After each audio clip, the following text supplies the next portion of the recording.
తెలంగాణ అసెంబ్లీలో చేసిన కులగణన తీర్మానంపై బీఆర్ఎస్ ఎమ్మెల్సీ కల్వకుంట్ల కవిత ఘాటు వ్యాఖ్యలు చేశారు. కులగణన తీర్మానం కేవలం కంటితుడుపు చర్య అంటూ ఆమె కొట్టిపారేశారు. బీసీల పట్ల కాంగ్రెస్ పార్టీకి చిత్తశుద్ధి లేదని కవిత విమర్శించారు. కులగణనకు చట్టబద్ధత కల్పించాలని, తక్షణమే ఆ చట్టాన్ని అసెంబ్లీలో ఆమోదించాలని ఆమె డిమాండ్ చేశారు. హైదరాబాద్ బంజారాహిల్స్లోని తన నివాసంలో మీడియాతో కవిత మాట్లాడుతూ కులగణన ఎప్పటిలోగా పూర్తి చేస్తారో, ఎలా చేస్తారో ప్రభుత్వం చెప్పలేదని ప్రశ్నించారు. స్పష్టత లేని కులగణన తీర్మానం బీసీలను మభ్యపెట్టే చర్య అంటూ విమర్శించారు. బీసీ సబ్ ప్లాన్ కి ఇంతవరకు అతిగతి లేనటువంటి పరిస్థితి, కనీసం దాని మీద చిత్తశుద్ధితో కూడా కాంగ్రెస్ పార్టీ లేనటువంటి పరిస్థితి. మేము కౌన్సిల్లో ప్రశ్నిస్తే కూడా దాని మీద మంత్రులు జవాబు చెప్పనటువంటి పరిస్థితి.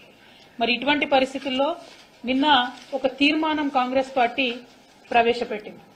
ఈ బీసీల కోసం ప్రవేశపెట్టినటువంటి తీర్మానంలో ఎప్పటి వరకు చేస్తారు, ఎప్పుడు కులగణన మొదలు పెడతారు, ఏ సంస్థ ద్వారా చేపిస్తారు, దీనికి బడ్జెట్లో పెట్టినటువంటి డబ్బులేంటి, ఎన్ని రోజుల్లోపు పూర్తి చేస్తారు, ఈ కుల జనగణన చేయడం ద్వారా ఏం సాధిస్తారు, మీ లక్ష్యాలేంటి, ఇవేమి చెప్పకుండా కేవలం కంటి తుడుపు చర్యలాగా, మభ్యపెట్టే చర్యలాగా మేం కులగణన చేయబోతా ఉన్నాము, బీసీలదే కాదు మొత్తం 50 మందిది గణన చేయబోతా ఉన్నాము అని ఒక తలా తోకా లేనటువంటి రెజల్యూషన్ ని నిన్న అసెంబ్లీలో పాస్ చేయడాన్ని భారత్ జాగృతి తరఫున మేము తీవ్రంగా మా యొక్క నిరసన వ్యక్తం చేస్తా ఉన్నాం.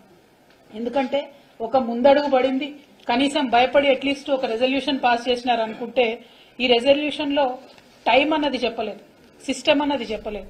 చెప్పకుండా ఎట్లా చేస్తారన్నటువంటిది ప్రభుత్వమే మరి బీసీలకు, తెలంగాణ బీసీలకు. ఈ వీడియో మీకు నచ్చినట్టయితే లైక్ చేయండి, 10 మందికి షేర్ చేయండి. అలాగే కామెంట్ల రూపంలో మీ అభిప్రాయాలను మాతో పంచుకోండి. Nationalist hub group of channels ను సబ్స్క్రైబ్ చేసుకుని తెలుగునాట జాతీయవాద జర్నలిజాన్ని ప్రోత్సహించండి. ఈ వీడియో కింద ఉన్న బెల్ ఐకాన్ పై క్లిక్ చేయడం మర్చిపోవద్దు.